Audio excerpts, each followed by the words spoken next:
તો આપ બધા મિત્રોનું સ્વાગત છે આપણી ચેનલ વીએસ સોલ્યુશન્સમાં। તો વિદ્યાર્થી મિત્રો, આજના આ વિડીયોની અંદર જે તમારી પ્રથમ પરીક્ષા 2025 આવી રહી છે એની અંદર ધોરણ 10ની અંદર વિષય વિજ્ઞાન વિષયની આજે આપણે જે તમારી અસાઇનમેન્ટ આવી છે લેટેસ્ટ, જેની અંદરથી મિત્રો પરીક્ષાની અંદર ખાસું એવું પૂછાય છે, 70% પણ વધુ પરીક્ષાની અંદર પૂછાય છે આમાંથી।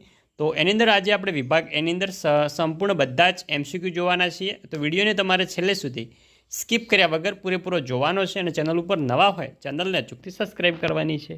તો જોઈએ સૌપ્રથમ પ્રકરણ 2ના એમસીક્યુમાં પહેલો કે એક દ્રાવણ ઈંડાના પીસેલા કવચ સાથે પ્રક્રિયા કરી વાયુ ઉત્પન્ન કરે છે જે ચૂનાના પાણીને દૂધિયું બનાવે છે, તો દ્રાવણ ખાલી જગ્યા ધરાવે છે। તો એની અંદર આવશે ઓપ્શન નંબર બી HCl।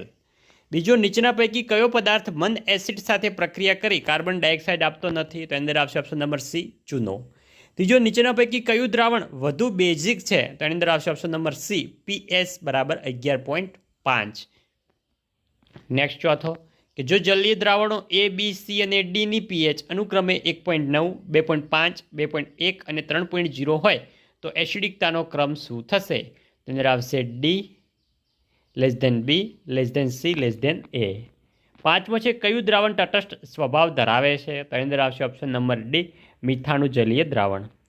છઠ્ઠો છે કે એસિડ સાથે ફિલોપ્થિનને કયો રંગ આપે છે? તો એની અંદર આવશે ડી આપેલ પૈકી એક પણ નહીં। સાતમો, નીચેના પૈકી કયો ઘ્રાણેન્દ્રિય સૂચક છે? તો એની અંદર આવશે ઓપ્શન નંબર સી વેનીલા। પ્રશ્ન ઘણીવાર પૂછાણો છે। આઠમો છે એસિડ પ્લસ બેઝ એની સામે X+Y પ્રક્રિયા છે, તો આ X+Y શું થાય છે? તો જોઈએ આપણે એનો જવાબ। તો જ્યાં X+Y જે છે એ મિત્રો થશે ક્ષાર પ્લસ પાણી। નવમો, એક દ્રાવણ લાલ લિટમસ પત્રને ભૂરું બનાવે છે તો તેની pH કેટલી હશે? તો એની મિત્રો pH હશે 10, 7 કરતાં વધારે। 10મો છે કે 4 pH વાળા જલીય દ્રાવણ કરતાં 2 pH વાળું જલીય દ્રાવણ ખાલી જગ્યા હોય છે, તો અંદર આવશે ઓપ્શન નંબર સી 100 ગણું વધુ એસિડિક હોય છે। 11મો, સ્ફટિક જળયુક્ત ધોવાના સોડાને 1 એકમ સૂત્રમાં પાણીના કેટલા અણુઓ હોય છે? તો પાણીના 10 અણુઓ હોય છે। 12મો છે કે ટામેટામાં કયો એસિડ રહેલો છે? તો ટામેટામાં option number B oxalic acid રહેલો છે। આગળ જઈએ આપણે પ્રકરણ નંબર 3 તરફ। તો 1 ગ્રામ સોનામાંથી આશરે કેટલી લંબાઈનો તાર ખેંચી શકાય છે? તો 1 ગ્રામ સોનામાંથી 2 કિલોમીટર લંબાઈનો તાર ખેંચી શકાય છે। બીજો, નીચેના પૈકી કયો ઉભયગુણી ઓક્સાઇડ છે? તો એની અંદર આવશે ઓપ્શન નંબર બી ZnO। ત્રીજો, કઈ ધાતુ ઠંડા પાણી સાથે પ્રક્રિયા કરતી નથી? તો એની અંદર આવશે ઓપ્શન નંબર ડી મેગ્નેશિયમ, એ ઠંડા પાણી સાથે પ્રક્રિયા કરતી નથી। ચોથો છે નીચેના પૈકી શેમાં વિસ્થાપન પ્રક્રિયા શક્ય નથી? તેમાં આવશે ઓપ્શન નંબર સી FeSO4 દ્રાવણ પ્લસ Ag। પાંચમો જોઈએ HNO3નું રિડક્શન નીચેનામાંથી શેમાં થાય છે? તો આપેલ તમામમાં, એટલે કે NOમાં પણ થાય છે, NO2માં પણ થાય છે અને N2Oમાં પણ થાય છે। છઠ્ઠો છે નીચેના પૈકી કયું વિધાન ખોટું છે? તેમાં આવશે ઓપ્શન નંબર બી કે ધાતુના ગલન બિંદુ અને ઉત્કલન બિંદુ નીચા હોય છે, એ વિધાન કેવું છે? ખોટું છે। સાતમો છે કઈ અધાતુ પ્રવાહી સ્વરૂપમાં જોવા મળે છે? તેમાં આવશે ઓપ્શન નંબર બી બ્રોમિન। હવે જોઈએ પ્રકરણ નંબર 5ના એમસીક્યુ। પહેલો, મનુષ્યમાં ફેફસા એ ખાલી જગ્યા સાથે સંકળાયેલા તંત્રનો ભાગ છે, તેમાં આવશે ઓપ્શન નંબર ડી શ્વસન તંત્ર સાથે। બીજો, નીચે આપેલું સમીકરણ સાચું બને તે રીતે પૂર્ણ કરવાનું છે ને જે સમીકરણ આપેલું છે તમારે સંપૂર્ણ તૈયાર કરી લેવાનું છે, પરીક્ષાની અંદર ખાસી વાર પૂછાય છે। તેમાં જે ખાલી જગ્યા છે એમાં આવશે C6H12O6, એટલે કે આ ગ્લુકોઝનું અણુસૂત્ર છે। ત્રીજો, જલ નિયમન માટે કઈ ક્રિયા સૌથી અગત્યની છે? તો એની અંદર આવશે ઓપ્શન નંબર ડી ઉત્સર્જન। ચોથો, પિત્તરસ ઉત્પન્ન કરવાનું કાર્ય કયા અવયવમાં થાય છે? તેમાં આવશે ઓપ્શન નંબર બી યકૃતમાં થાય છે।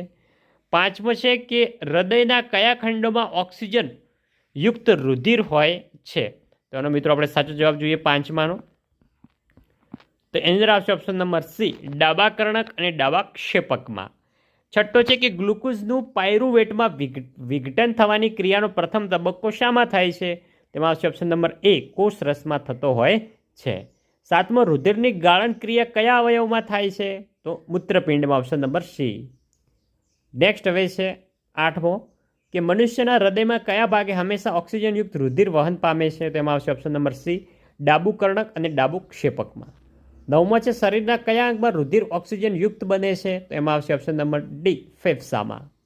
10મો, રેઝિન અને ગુંદર વનસ્પતિના ખાલી જગ્યા પદાર્થો છે, તો કેવા પદાર્થો છે? ઉત્સર્ગ પદાર્થો। 11મો પાચનનો અંતિમ હેતુ કયો છે? તેમાં આવશે ઓપ્શન નંબર બી અભિશોષણ. 12મો નીચેના પૈકી કોના દ્વારા હૃદયના ડાબા કર્ણકમાં ઓક્સિજન યુક્ત રુધિર લાવવામાં આવે છે? તેની અંદર આવશે ઓપ્શન નંબર બી ફુફ્ફુસ ધમનીઓ. નેક્સ્ટ 9મો જોઈએ. પહેલો અરીસાની સામે તમે ગમે ત્યાં ઊભા રહો છતાં તમારું પ્રતિબિંબ ચત્તું મળે છે તો આ અરીસો ખાલી જગ્યા હશે. કયો અરીસો હશે? ઓપ્શન નંબર એ જે છે આપણો રાઈટ આન્સર છે કે માત્ર સમતલ અરીસો જ હશે. આગળ જોઈએ બીજો કે સમતલ અરીસાની સામે વસ્તુને 40 સેન્ટીમીટર અંતરે મૂકતા વસ્તુ અને તેના પ્રતિબિંબ વચ્ચે કેટલું અંતર હોય છે? તેની અંદર આવશે ઓપ્શન નંબર બી 80 સેન્ટીમીટર જેટલું અંતર હોય છે. ત્રીજો, પ્રકાશથી શૂન્યાવકાશમાં ઝડપ આશરે કેટલી હોય છે? તેમાં આવશે ઓપ્શન નંબર સી 3 × 10⁸ મીટર પ્રતિ સેકન્ડ. ચોથો છે અંતર્ગોળ અરીસાના વક્રતા કેન્દ્રમાંથી પસાર થતું પ્રકાશનું કિરણ પરાવર્તન પામી કયા બિંદુમાંથી પસાર થાય છે? તેમાં આવશે ઓપ્શન નંબર બી વક્રતા કેન્દ્રમાંથી પસાર થતું હોય છે. 5મો છે શબ્દકોશના નાના નાના અક્ષર વાંચવા માટે તમે નીચેના પૈકી શું પસંદ કરશો?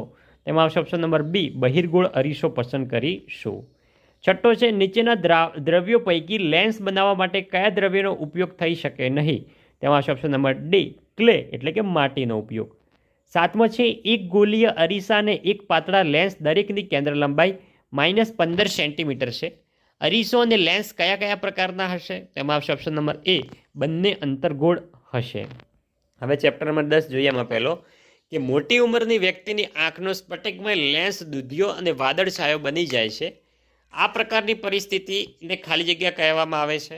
તેને મિત્રો શું કહેવામાં આવે છે? તેને મિત્રો ઓપ્શન નંબર એ જે છે મોતિયો કહેવામાં આવતું હોય છે. અને મોતિયાના ઓપરેશન ઘણા જે વૃદ્ધ લોકો હોય છે એ કરાવતા હોય છે. બીજો છે કીકીનું કદ નાનું મોટું કરવાનું કાર્ય કોણ કરે છે? તેમાં આવશે ઓપ્શન નંબર બી કનિનિકા કરતી હોય છે. બીજો જે છે કે વાસ્તવિક સૂર્યાસ્ત અને દેખીતા સૂર્યાસ્ત વચ્ચે સમયનો તફાવત કેટલો હોય છે? તો સમયનો તફાવત 2 મિનિટનો હોય છે.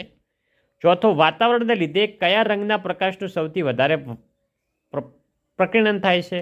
તો એની અંદર આવશે જાની વાલી પીનારા, તો આવશે વાદળી કલરનું. 5મો, શ્વેત પ્રકાશ તેના ઘટક રંગોમાં છૂટા પાડવાની ક્રિયાને શું કહે છે? પ્રકાશનું વિભાજન. એમસીક્યુથી મોસ્ટ આઈએમપી છે, ઘણી વખત પરીક્ષાની અંદર પૂછાણો છે.